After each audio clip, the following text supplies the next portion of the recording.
Dear students, let us begin module number 3 energy systems, chapter number 2, that is fuel cells.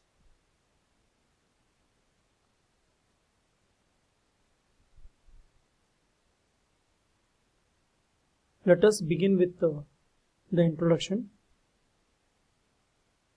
As you know, already studied the concept of battery technology, the knowledge of oxidation and reduction reaction.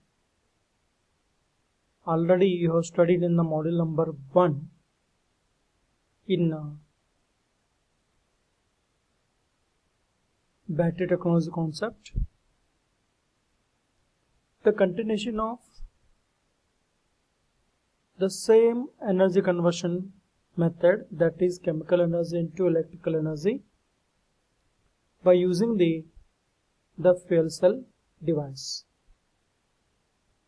The fuel cell device is also known as gas battery because the reactants have been used in the fuel cell. One of it is in the gaseous state, or two reactants are also maybe in the gaseous state. So fuel cell was discovered by a British judge, Sir William Grove, in 1839. The research on fuel cell has got more importance, as we know that in the first chapter of module number 3, chemical fuels, the fossil fuels are what they are very trace quantity and they are what depleting, and to avoid the problems of pollution, I mean to say, to reduce the greenhouse effect and global warming, we need to think of a new energy conversion device where we can generate the electric power or energy. So these fuel cells play an important role in the next coming days as the source of energy conversion. That is what now at 21st century. Let us know first what is the definition of fuel cells. Fuel cells are like galvanic cells containing both anode and cathode, as you know that, in which the chemical energy is converted into electrical energy by the continuous supply of chemical fuels and oxidant from the outside. Let us take some specific examples for chemical fuels, like we can use hydrogen gas, natural gas, and organic compound like methanol, etc. And also, most of the fuel cells are using oxidant as the oxygen. Let us brief out about the structure of fuel cell, what it contains in the integral part. A fuel cell has the two electrodes. Most probably they are made up of the same metal or non-metal, and an electrolyte. In an fuel cells, the fuel and oxidizing agents are continuously supplied from outside at the respective electrodes. It means the fuels are to be supplied at the anodic compartment, whereas oxidizing agent like oxygen must be supplied at the cathodic compartment. As a result, there is a electrochemical reactions are taking place. I mean to say, redox reactions are taking place. As a result, there is a electric power is generated. So fuel cells are not rechargeable. These are the only one energy conversion devices, not like batteries. Let us discuss about the general representation of fuel cell. How we can generally represent, as you know that some of the batteries, however, represented in the previous module, that is module number 1. In this fuel cell, fuel must be supplied at the anode compartment containing the electrode of anode. It is in contact with the common electrolyte, and that is in contact with the electrode present at the cathode compartment, and so where you are going to supply the oxidant from the outside. This is how at LHS side, fuel, electrode, and in between anode compartment we have the electrolyte common, and at cathode compartment you have the electrode and oxidant. That is what was the simple representation. So let us discuss about what type of reactions are taking place at anode compartment. As you know that already you have studied in the battery technology, at the anode there is oxidation reaction occurs. Here also oxidation of fuel is taking place. Let us discuss here.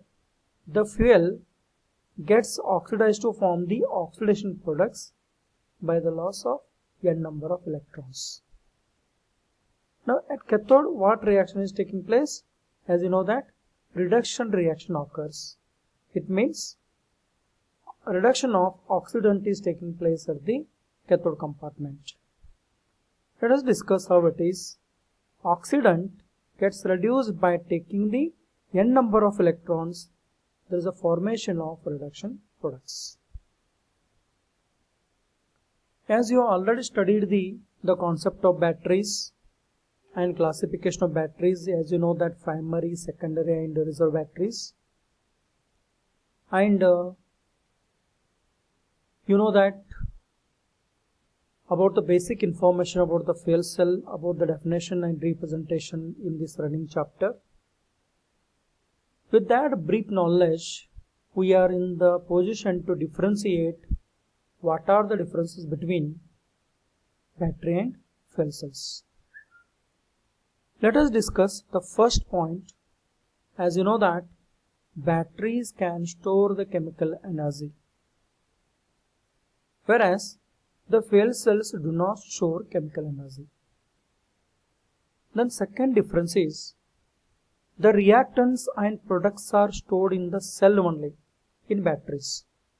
The reactants and products are whatever the things have been used or produced are remaining the integral part of the batteries itself. But in fuel cells what happens? The reactants are supplied from the outside and products formed are simultaneously removed during the redox reaction. So third difference what can make, the electricity is generated till the active components are present in the cell, whereas the electricity is generated in fuel cell as long as fuel and oxidants are supplied from the outside. Now fourth difference what can make, harmful waste products are formed inside the batteries. Batteries, because of what?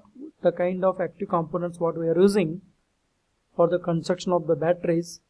So they are some components, they are not toxic to the environment. So as a result, the harmful waste products are able to form in the batteries. But in fuel cells, harmful waste products are not at all formed. The products formed in most of the fuel cells are like water and carbon dioxide only. Then fifth difference is what? These batteries can be recharged. That is especially in secondary batteries. But as you know that fuel cell is only one conversion device, chemical energy into electrical energy. So here there is no possibility for recharge. So therefore these fuel cells cannot be recharged as like batteries. So this is what about the some important concept of this fuel cell. That is the differences between battery and fuel cell. This is one of the important point from the point of your exam also. Now let us discuss about some advantages of the fuel cells. So first point is power efficiency is high, means power output is high. Then most of the fuel cells have got silent operation, means there is no noise or loudness is produced by the operation of the fuel cells. Then recharging is not required, because as you know that it is only one conversion device, energy conversion device, chemical energy converted to electrical energy only. And as we discussed in the previous explanation, no harmful waste products are formed, and the products formed are eco-friendly, as like water and carbon dioxide. And in case of fuel cells, there is less attention is required during the operation. Then they produce direct current for a long period of time at low cost. If there are the advantages, there must be some disadvantages also have been observed in the fuel cells. The electrodes used are platinum, silver, or the alloys of noble metals, which are very costly. Hence the device of fuel cell that becomes very costlier one. Then fuel and oxidants are need to be stored in the separate tanks at high pressure. The power output of single unit is moderate. Therefore, we need to use multiple fuel cells for the large power generation. These are only energy conversion devices. As you know that there is conversion of chemical energy into electrical energy, and they are not able to store the energy. So this is what about the some brief introduction part of the advantages and disadvantages of the fuel cells.